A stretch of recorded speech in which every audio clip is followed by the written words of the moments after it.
आप देख रहे हैं पब्लिक समाचार, पब्लिक के हक में। भाऊ, काय सांगू शकता सदर घटनेबद्दल? सर्वप्रथम जे राजूभाऊ देवरे संदर्भात किंवा इतर कुठलाही नागरिक एखाद्या कामाची चौकशी किंवा त्याचं इस्टिमेट जर मागत असेल आणि त्या कार्यकर्त्याला किंवा त्या सामान्य नागरिकाला जर अशा चुकीच्या पद्धतीने जर असं सांगण्यात येत असेल की आता अंध व्यक्ती किंवा अमुक व्यक्ती जर इस्टिमेट मागतो किंवा अशा पद्धतीने त्या व्यक्तीला जर उत्तर जर देत असेल तर सरासरी घटना चुकीची आहे आणि आम्ही भारत राष्ट्र समितीतर्फे सदर या घटनेचा निषेध करतो. व मुद्दा क्रमांक 2, मागील वर्षाला जे पीक विमाचं जे अनुदान होतं ते काही गावांना, मालेगाव तालुक्यातल्या काही गावांना मिळत आहे व अजून काही गावं बाकी आहेत. तर सरसकट मालेगाव तालुक्याला दुष्काळाच्या अनुदानाचे सर्व पैसे मिळावे आणि शेतकरी राजा कसा सुकावेल याकडे सरकार मायबापाने जाणीवपूर्वक असं लक्ष घालावे ही विनंती आहे. जय हिंद, जय महाराष्ट्र. नमस्कार. आज आम्ही माळमाथा मित्रमंडळ या नात्याने सन्माननीय आपल्या तालुक्याचे अप्पर जिल्हाधिकारी यांच्या कार्यालयात पीक विम्यासंदर्भात व विषय क्रमांक 2 आपल्या मालेगाव तालुक्यातील खडकी येथील सामाजिक कार्यकर्ते श्रीयुत राजेंद्र पोपट देवरे यांच्यावरती सार्वजनिक बांधकाम विभाग या ठिकाणी त्यांच्या दिव्यांगावरती जी त्यांना त्या ठिकाणी अपमानास्पद वागणूक मिळाली, हे 2 विषयांचा निषेध म्हणून पहिल्या पीक विम्याच्या संदर्भात व त्यांच्यावरती झालेल्या अन्यायाच्या संदर्भात हे 2 विषय घेऊन आम्ही अप्पर जिल्हाधिकारी साहेबांकडे आज या ठिकाणी आलो होतो.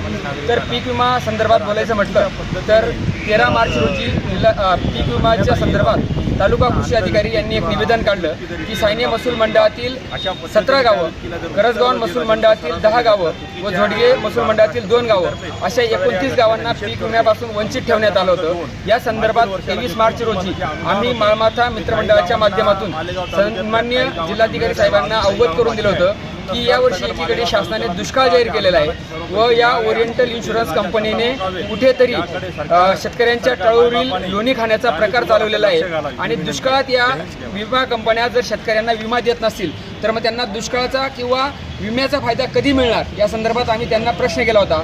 परंतु त्यावेळी सन्माननीय तालुका कृषी अधिकारी व सन्माननीय कलेक्टर साहेबांनी आम्हाला त्यावेळेस असं सांगितलं होतं की शेतकऱ्यांच्या व संबंधित पीक विमा कंपन्यांच्या यांची सविस्तर सविनय चर्चा बैठक आम्ही आयोजित करू. परंतु गेली 2-2.5 महिने यावर काही कार्यवाही झाली नाही. हा एक विषय घेऊन व विषय क्रमांक 2 जे आपले ज्येष्ठ सामाजिक कार्यकर्ते आहेत आमचे बंधू राजूभाऊ देवरे यांच्यावरती काल सार्वजनिक बांधकाम विभागात 28 तारखेला एक आपण ज्याला म्हणतो एक मानवतेच्या दृष्टीतून त्यांना एक अपमानास्पद वागणूक एक दिव्यांग व्यक्ती म्हणून तिथे देण्यात आली, याचा निषेध व्यक्त करण्यासाठी आम्ही जिल्हाधिकारी साहेबांना आज या ठिकाणी निषेधाचं पत्र देऊन जाहीर निषेध व्यक्त केला. हां, राजूभाऊ देवरे बोला, काय प्रसंग झाला तुमच्यावर, कुठे अन्याय झाला तुमच्यावर? असं झालं की जो ब्याणे ते खडकी या संद हा रस्ता सुरू आहे, या रस्त्याचं बांधकाम सुरू आहे त्याविषयी मी सदर बांधकाम खात्याकडे सुरुवातीला दूरध्वनीवरून इस्टिमेट मागण्याचा प्रयत्न केला. तेव्हा त्यांनी गावातल्या काही लोकांच्या सांगण्यावरून ते टाळलं आणि त्याच्यानंतर त्यांनी माझ्याकडे असं सांगितलं की मी तुम्हाला देतो पण मला लेखी अर्ज पाहिजे. मग दिनांक 28/6/2024 रोजी ठीक 2:30 वाजता दुपारी मी ते निवेदन त्यांच्याकडे घेऊन गेलो असताना टपाल खात्याने अतिशय सन्मानपूर्वक ते रिसिव्ह केलं आणि ते रिसिव्ह केल्यानंतर त्या भागातले पॉकेटचे जे काही इंजिनियर आहेत ज्यांच्याकडे हा चार्ज आहे त्यांच्याशी माझं अगोदर दूरध्वनीवरून बोलणं झालेलं होतं. मग तेव्हा त्यांना माहिती होतं की इथे येणारा एक अंध व्यक्ती हा खडकीचा येणार आहे. पण दुर्दैव असं झालं की तिथे मी जातानाच ते समोर बसलेले होते, त्यांच्यासोबत 3 ते 4 लोक होती. तर त्यांच्यातल्या 3 पैकी 1-2-3 लोकांनी डायरेक्ट अरे या भाऊला पैसे द्या, याला पैसे देऊन बाजूला काढा. मग मी त्यांना सांगितलं की अरे बाबा मी पैसे द्यायला आलो नाही आहे, मी आलेलो आहे की एक निवेदन म्हणजे एक अर्ज घेऊन आलो आहे आणि तर मला इस्टिमेट पाहिजे. मग तेव्हा त्यांनी सांगितलं की तुम्ही 10 ते 15 मिनटं बाहेर बसा. पण दुर्दैव आहे त्यांना असं वाटलं की त्यांचा गोड गैरसमज असा झाला की यांना डोळे नाहीत तर कानही नाही आणि बुद्धीही नाही की काय, असा त्यांचा गैरसमज झाला असावा किंवा त्यांचा तो मगरूरपणा आहे तो त्या दिवशी इतका उफाळून आला की मी सदर काठी करून बाहेर गेलो जात नाही. तितक्या 2 मिनटाच्या आता ते एकमेकांना टाळी देऊन सांगत होते आयला आता आंधळेसुद्धा रस्त्याचं काम तपासायला लागले, या कार्यालयात कसे कोणकोणत्या प्रकारचे लोक येतात. म्हणजे इतका माजुरडापणा हा जर कोणाचा प्रशासनामध्ये असेल तर या कारवाईचा नक्की निषेध झाला पाहिजे.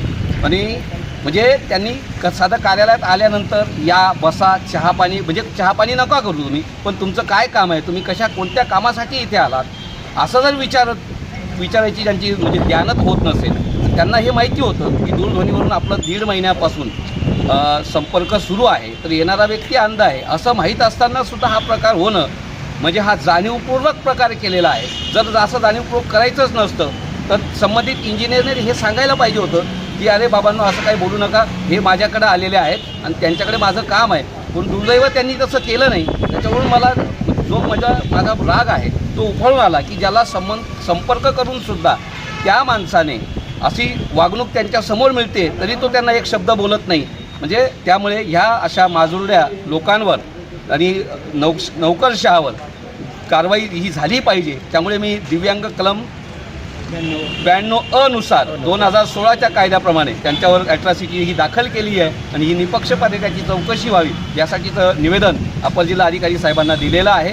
आणि अशी वेळ आधी इतर कोणी माझ्यासारख्या सुशिक्षित MSW माणसावर अशी वेळ येते तर अनेक ज्येष्ठ नागरिक असतील किंवा माझ्यासारख्या अनेक दिव्यांग जर काही समस्या घेऊन जात असेल, हा ह्याच कार्यालयाचा नाही अनेक कार्यालयांमध्ये अंधांकडे किंवा दिव्यांगांकडे पाहण्याचा दृष्टिकोन हा बदलावा आणि यांची ही धुंदी आहे ही पट्टी बदलावी यासाठीच ही कारवाई आहे. ही कुणावर द्वेषापोटी केलेली कारवाई नाही आणि कोणी जाणत्या पुढाऱ्याने किंवा कोणी याच्याकडे द्वेष भावनेने न बघता एक सामाजिक भान ठेवून हिच्याकडे बघावं एवढीच माझी अपेक्षा आहे.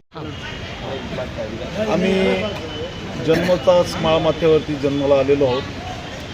एक तर नावाने माळमाथा,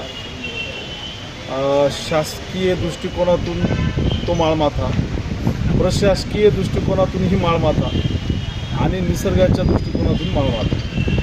परंतु आज अशी परिस्थिती झालेली आहे ज्या माळमाथ्यावरती काही पिकत नाही त्या माळमाथ्याकडे आज पीक विमा कंपनीने सुद्धा त्याच दृष्टिकोनातून बघितलेलं आहे.